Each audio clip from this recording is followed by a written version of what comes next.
Eh bien bonjour à tous et à toutes, nous nous retrouvons pour une nouvelle vidéo sur le thème des miracles de Jésus-Christ. Nous allons regarder 4 nouveaux miracles faits par Jésus-Christ. Donc le quatrième, ce sera la résurrection à Naïm. En Luc 7, versets 11 à 17, nous lisons: Le jour suivant, Jésus alla dans une ville appelée Naïm. Ses disciples, en assez grand nombre, et une grande foule faisaient route avec lui. Lorsqu'il fut près de la ville, voici qu'on portait en terre un mort, fils unique de sa mère, qui était veuve. Beaucoup d'habitants de la ville l'accompagnaient. En voyant la femme, le Seigneur fut rempli de compassion pour elle et lui dit: Ne pleure pas. Il s'approcha et toucha le cercueil. Ceux qui le portaient s'arrêtèrent et il dit: Jeune homme, je te le dis, lève-toi. Et le mort s'assit et se mit à parler. Jésus le rendit à sa mère. Tous furent saisis de crainte et ils regardaient la gloire et rendaient gloire à Dieu en disant: Un grand prophète a surgi parmi nous et Dieu a visité son peuple. Cette déclaration sur Jésus se propagea dans toute la Judée et dans toute la région. Le cinquième miracle, ça sera la guérison d'un lépreux. On va rester dans Luc. Il y a d'autres versets dans Marc et dans Matthieu, mais nous allons rester dans Luc, parce que j'y suis. En Luc 5,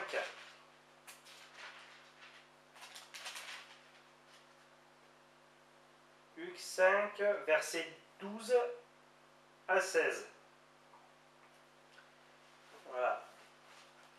Alors que Jésus était dans une des villes, un homme couvert de lèpre le vit, tomba le visage contre terre et lui adressa cette prière: Seigneur, si tu le veux, tu peux me rendre pur. Jésus tendit la main, le toucha et dit: Je le veux, sois pur. Aussitôt la lèpre le quitta. Puis Jésus lui ordonna de n'en parler à personne, mais il dit: Va te montrer aux prêtres et aux autres et offre pour ta purification ce que Moïse a prescrit, afin que cela leur serve de témoignage. On parlait de plus en plus de lui, et les gens venaient en foule pour l'entendre et pour être guéris par lui de leur maladie. Mais lui, il se retirait dans les déserts et priait. Voilà. Encore un des nombreux miracles faits par Jésus-Christ, vus par des foules entières, bien sûr. Alors, le sixième, c'est guérison du fils d'un officier. On va rester dans Luc. En Luc, alors,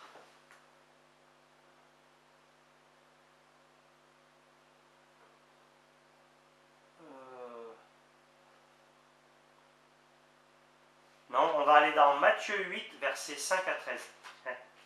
Pour changer.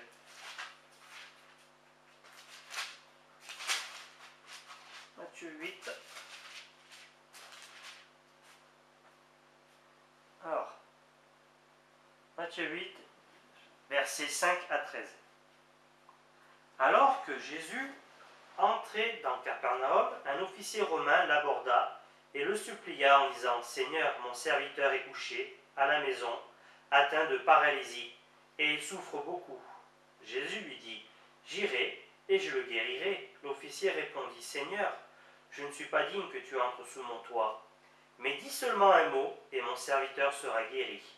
En effet, moi aussi, je suis un homme soumis à des supérieurs. J'ai des soldats sous mes ordres, et je dis à l'un: pars, et il part, et à un autre: viens, et il vient, et à mon esclave: fais ceci, et il le fait. Après l'avoir entendu, Jésus fut dans l'admiration, et il dit à ceux qui le suivaient: Je vous le dis en vérité, même en Israël, je n'ai pas trouvé une si grande foi. Or, je vous le déclare, beaucoup viendront de l'Est et de l'Ouest, et seront à table avec Abraham, Isaac et Jacob dans le royaume des cieux. Mais ceux à qui le royaume était destiné seront jetés dans les ténèbres extérieures, où il y aura des pleurs et des grincements de dents. Puis Jésus dit à l'officier, vas-y, et sois traité conformément à ta parole, à ta foi, pardon. Et au moment même, le serviteur fut guéri. Jésus n'a pas besoin de s'approcher d'une personne. Souvent, nous voyons des personnes qui touchent des personnes et les personnes furent guéries.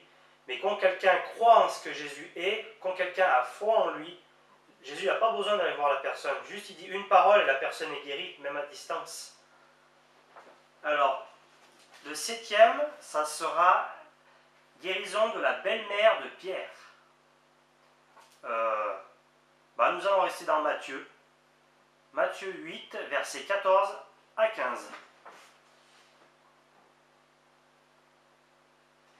Jésus se rendit ensuite à la maison de Pierre, et il vit la belle-mère de celui-ci couchée avec de la fièvre.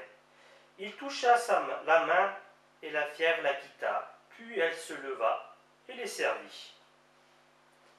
Vous voyez, donc nous allons rester là pour aujourd'hui, mais nous allons continuer à faire des vidéos sur le thème des miracles de Jésus-Christ, et nous allons voir tout ce que Jésus a fait pendant son ministère, pendant ces 3 ans. Donc voilà, si cette vidéo vous a plu, n'hésitez pas à vous abonner, mettez des likes, ça fait toujours plaisir. Et bien sûr, je ferai de nouvelles vidéos, soyez bénis.